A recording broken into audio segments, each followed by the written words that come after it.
This is Interstate 15 northbound, just 1 mile south of exit 41 between Escondido and Fallbrook. Another damaged guardrail.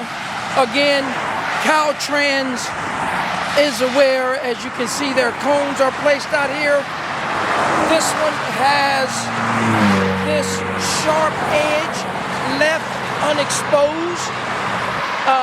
Again, there is nothing in front of this damaged guardrail that has life-saving qualities to it. There's no crash cushion, no truck-mounted attenuator. So the next person that comes along and hits this guardrail is more than likely going to have severe bodily injuries and or death.